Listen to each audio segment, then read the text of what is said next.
Welcome, Sarah. Thank you so Hi. much for joining us. We thought of you because National Tell a Joke Day is August 16th, and we couldn't think of a member who's funnier. No, just kidding. No, You have I'm not the only funny member. Shut up. just teasing. We know that you have some cool puns in your life, and you have some events coming up as well. So we thought we would take a moment, chat with you about what you do, what you love. So if you could just quickly introduce yourself, who are you and what do you do? And then we can get started with some questions around the worlds of jokes and puns. Okay, fine. Yeah. So, hi, my name is Sarah Flocken. Most of you at Hero Hub know me as the founder and chief human of SLH Communications, which is a public relations consulting firm with nationwide clients, but based here in San Diego. SLH stands for Sound Like a Human, and that is what I aim to help every single one of my clients do. Sounding like a human is preferable to sounding like a jargony robot, especially in our age of generative AI, right?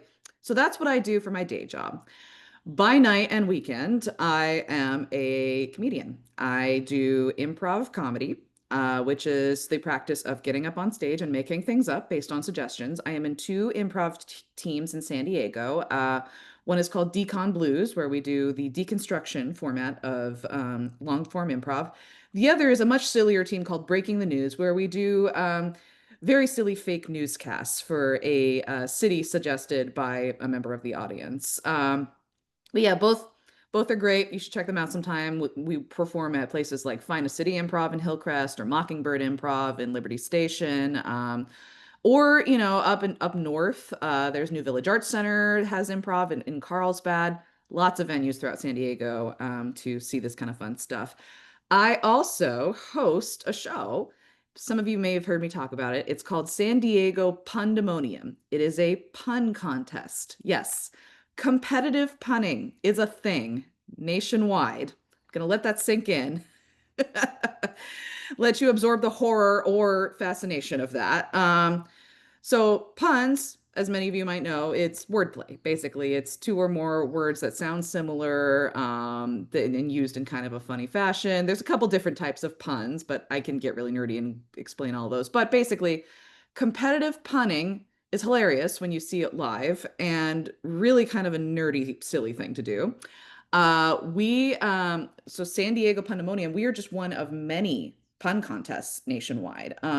There's also Punderdome in New York. It's always punny in Philadelphia, naturally. There's Pun DMV in Washington, D.C., which I am a veteran of. That's where I first got into competitive punning before I came out to San Diego. I am a past champion of Pun DMV. Thank you. And then there is the granddaddy of all pun competitions, which is actually where my coffee mug is from. It's the O. Henry World Pun Off Championships in Austin, Texas. You're looking at the MVP of the O. Henry Pun Off in 2024. That doesn't mean I won the whole thing. That just means that all the other competitors, I think it was like 24 other competitors. Yeah, all 24 competitors, well, excluding me, 23 voted me their favorite. I was basically Miss Congeniality of a pun contest. Yep. Yeah. Hey, Grandma, I was never a pageant girl, but I was certainly the MVP Miss Congeniality of a pun contest in Austin, Texas, outside of a museum dedicated to a short story writer. Keep Austin weird. But anyway, so that is what I do. And then on top of that, of course, I write fiction. I do have a book under contract. I signed a book deal with a publisher just last week, actually, which is wild. Yeah, my debut novel is going to be coming out in June 2026. So I will be spamming all of you with pre-order links and things like that in the next couple of months. But anyway, yes, we're here to focus on how I'm funny, right? I also, in addition to my PR, first of all, I infuse my basically my improv personality into just about everything I do. It's like it dictates how I interact with clients. Like I've thankfully found a line to, a way to walk the line between respectful and professional client interaction and also keeping things light where need be. It has helped a lot. Improv has helped me think on my feet and read the room and do pretty well overall as far as charming the heck out of potential clients and existing clients and prickly CEOs that I have to be in the room with and things like that. So humor, very useful tool for your professional life, I've found. I also do improv informed professional development workshops. Some of you actually may have seen me do this. I have been at the Hera Hub Business Accelerator. I've done my How to Sound Like a Human in Your Elevator Pitch workshop. Melissa has herself, I think, has been a willing victim of this.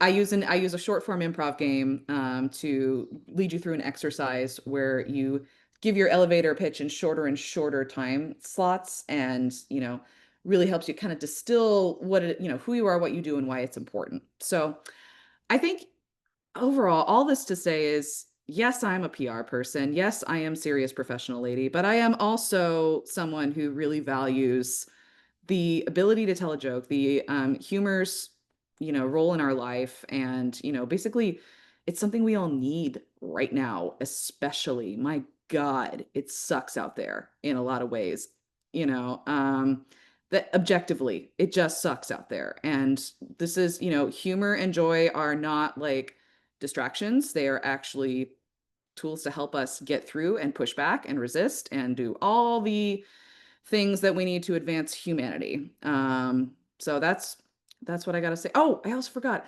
I wrote my master's thesis on women in comedy back in the day. Everything in it is extremely outdated because I wrote that in 2011. But yeah, so this is just, yeah, I've built a lot of my identity around being a funny person in general. So, okay, I see why you asked me to do this. No, of course. Fantastic. This is exciting. Congratulations on the book. I Thank had no you. idea. Thank you. And Yeah. yeah, it's so I exciting too that this has been part of your life, it sounds like forever. Yeah, yeah. I mean, I have also written for as long as I could hold a pencil and doodle a story on some construction paper. My mom now refuses to throw out a lot of my like little early books that I wrote, on construction paper with like crayons and bound together with yarn. She's like, "Hey, those are going to be worth something now." And I'm like, "No, mom, She's you have right. to throw this away, please." She's Um, like proud mama in the house. She's like, now I have an excuse to hold on to these. Are going to be worse. I'm like, no, okay, all right. But yes, my book, a lot of what I write, yes, there humor is infused throughout everything I write, because again, it's part of life. It makes things more interesting to read. Yeah, just in case y'all are open to buying my book at some point.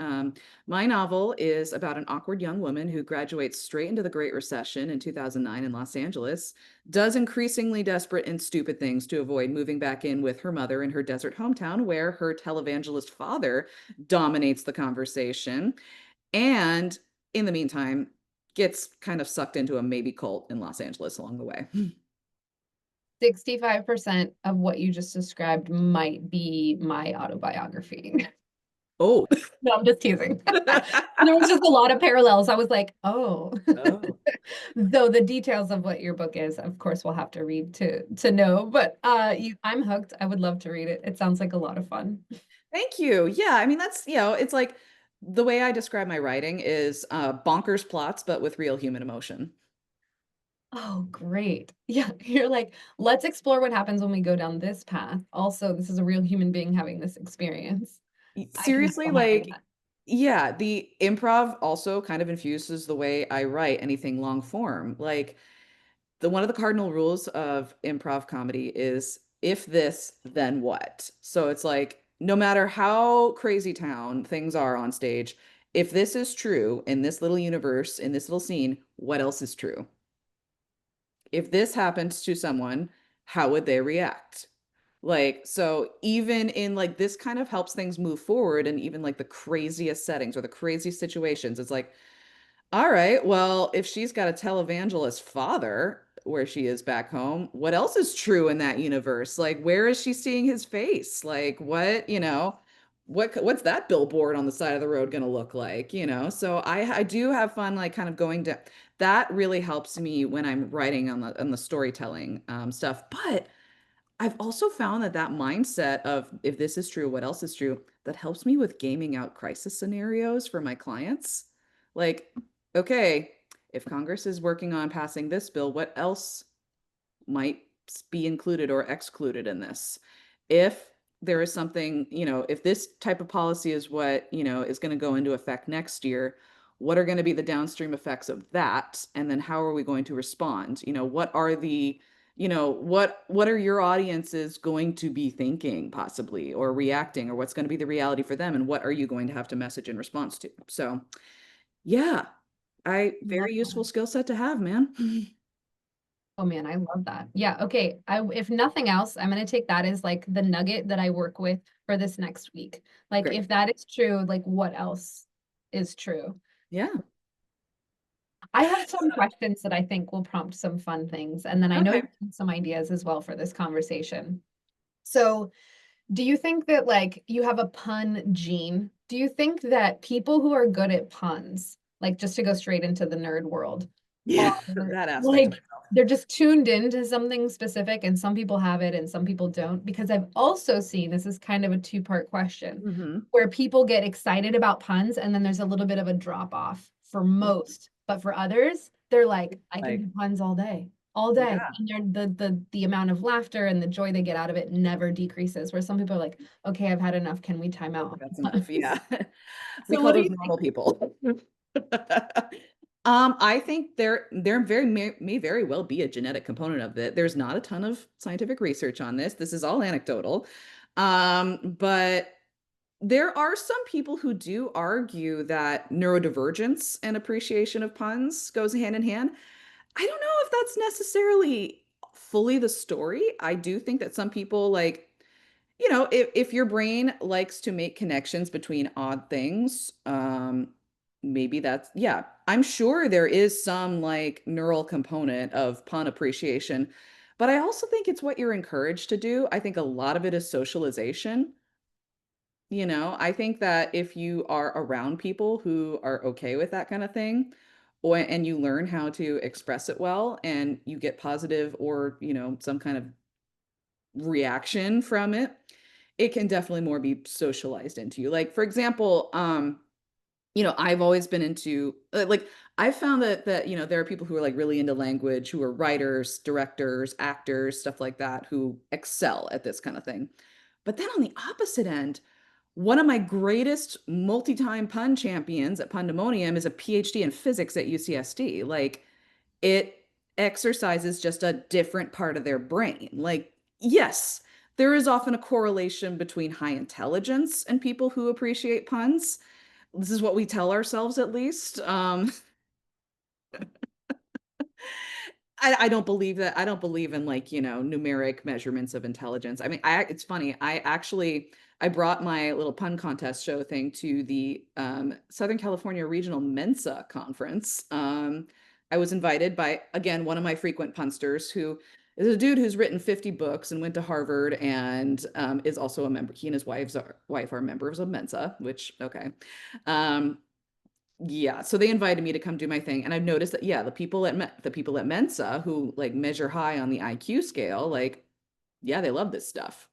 But I don't think, you know, I think there are many, many different types of intelligence, and like maybe one precludes people to love puns more, but I don't know. I think there's maybe like some small like brain wiring component, but I think the rest of it is just like, are you encouraged? Do you have a, I think punning is definitely a muscle you can practice.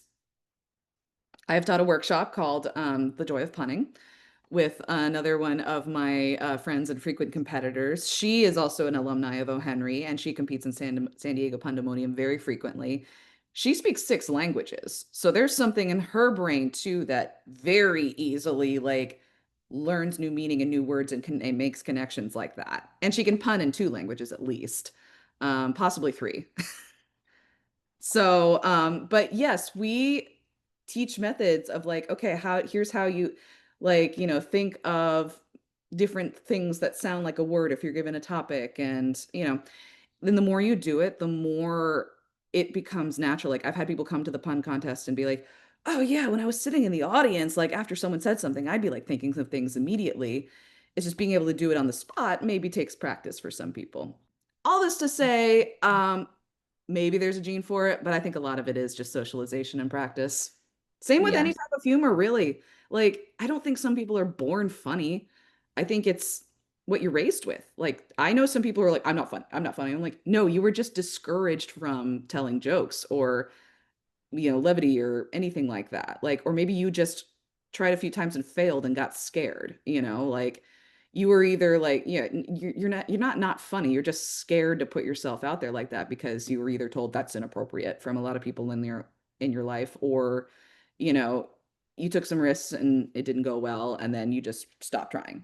Okay, so that's fascinating. As I got older, people would tell me that I was funny, and that wasn't Okay. part of my identity. And you've said that very clearly it's been part of yours for some time. Oh yeah. And I think what I'm understanding is my upbringing was quite serious. Not that not that not that we didn't have levity, not that we didn't have wonderful, joyful moments, but that Yeah. sometimes we just didn't have the capacity to be smiling and laughing all the time and making jokes Yeah. about things. So it was like, you know, going to school was serious, work was serious, getting the dinner cooked was serious. For a while it was just kind of tough for a while. Yeah. Same with But as mine. we've gotten older, we do a lot more laughing. That's And good. apparently I have a little bit of, if there were a funny gene, I have a little bit of it. And I'm definitely hearing from you that it's not an intelligence competition. Nah, but That's my first one ever. Just so that is not the first pun you've ever made. Come on. not in like trying. That's the first pun that I've tried to make. I've accidentally said things, right? That we have that expression, like no Yeah. pun intended. Yeah. Sometimes I hear myself say something and realize, oh, that's Oh, interesting. yeah. So Hmm. that is an interesting point you raised too about like, so also there is a flip side of this. People become funny because they used it as a way to cope with trauma and stuff growing up. Like, it's common knowledge that all the best stand-up comedians, had really fucked up childhoods or really like hard times growing up. Like, and I'll admit, yeah, like I was a funny fat girl. Like it's the truth. Like I kind of adopted that attitude. It's like, all right, if people aren't going to think I'm cute and pretty, I'm going to be funny. And so I kind of made that up my identity starting in middle school. I actually remember the first joke I told that made all the popular kids laugh in middle school. And that's when I was like, that's it. I'm the funny girl. Okay, you have to tell us. Healthy or Can you not. tell us what the joke is? Um, So it was a joke at my own expense, which, you know, all you therapists out there do what you will with this. But, standing around, and yes, the boy that I thought was really cute was also in this crowd. And um, so people were standing around after school and they were talking about six packs, like six pack abs. And there was like a silence in the conversation. I just went, well, I don't have a six pack or even a four pack. I got a crunch can. And the boys just lost it. The girls lost it. Like everyone thought it was so funny. Like people were going home and telling their parents about the funny joke that Sarah Flocken made. Like, Because it's yeah, so clever. What a clever moment and I think it's a beautiful coping moment, right? Because we're in an age where everything feels sensitive and intense. And instead of you going inside and just shoving that feeling down in somewhere, you were like, well, here's what I have to offer to the conversation. And it worked. It went well. And yeah, and yeah, it went well. I mean, but then I may have leaned a little too hard into like the telling jokes thing. I had oh, not yet learned timing. I had right. not yet learned, time and a place. So I failed a lot too. I failed a lot as far as my joke telling capacity at, 12, 13 years old. But yeah, so a lot of humor is a coping mechanism that a lot of people use. But it's also one of our greatest ways to connect. It's a lot of things, I could get really academic about it because I have gotten really academic about it before, but anyway, point is, people become funny and also funny is so context dependent. Like so much of it is context dependent. So it's like what's funny in one time or place is not like it just kind of like okay, in another. So that's something else too. But anyway, I'll let you get on to your next question. No, I was actually going to ask what it is you wanted to talk about next. But it also it does remind me, I just watched something last night. At the moment it's available on Prime. It's called Group Therapy. Mhm. It's hosted by Neil Patrick Harris. There are Ah, six comedians. Oh boy. and they sit in a circle and they have an audience of people behind them and they talk about comedy and mental health. And it's I need a to watch fascinating this. conversation. So it's kind of coming full. So I was like, I just watched this thing last night. So my brain is ripe with all these ideas about what you're talking about and bringing to the table. I wanted to give an opportunity for anything that you might want to share or ask or explore in the rest of this conversation. I mean, the Bam. market the PR marketing part of my brain is now just like promote your show. Come on, So, hi everyone. My name is Sarah Flocken. I'm the host of San Diego Pandemonium, which happens monthly at Finest City Improv. Follow us on Instagram at San Diego Pandemonium to learn what we're about. We've got videos, we've got posts. This is also where we keep you updated on our next shows. So, another thing I do to promote the show actually is, basically any and all jokes, telling jokes or humor of any kind involves a certain amount of courage on the joke teller's part. You are putting yourself out there with the potential of being rejected or just kind of getting a blank stare, really. So, I do apparent by some standards, I do something that some people consider very brave to promote this show. I will go out onto a street corner in Hillcrest, or in the case of last month, out in front of Comic Con at the convention center. I was dressed as Miss Frizzle while I was out in front of Comic Con, but just because that's a costume I have. Um, and I will ask people as they pass by, like, "Hi, would you like a free pun?" And then if they stop, I'll ask them like, "Are you okay being recorded? This interaction, you'll get a free pun either way. Don't worry." If they agree to be recorded, my husband or my friend or whoever is, my videographer that day will hit record, and I'll hold the mic out and I'll be like, "Hi, would you like a free pun?" And they'd say yes, and I will say, "Great, give me a topic." Any topic, or a word, and I will give you a pun on that topic, and they'll give me a topic, and then I'll spit something out. Sometimes it's great, sometimes it's but it happens regardless. Mostly it's, I get gratification out of seeing their reaction. I've had some people just like scream with laughter and do a little like dance, and then I've had other people just go, huh.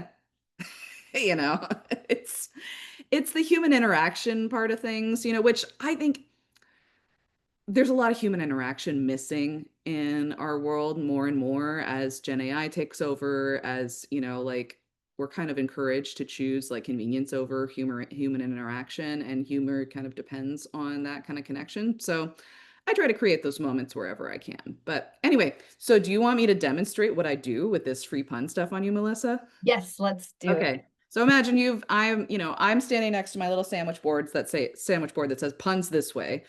You have decided that I'm not trying to sell you anything, so you'll trust me. But so I will say, "Hi, would you like a free pun?"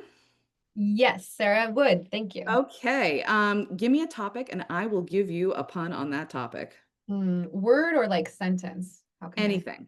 Okay. Pancakes. Pancakes. Yeah. You know what I say to you, sir, up yours. Nice. Okay, wait, you got a pretty good laugh out of me. See, there you go. Yeah. Okay, yeah, try. Let me see if I, and then to demonstrate how much I can do in the world of pancakes, I could have also said, "All right, batter up." Nice. Nice. Yeah. Yeah. Let's see. Are you trying to butter me up by sticking to this topic?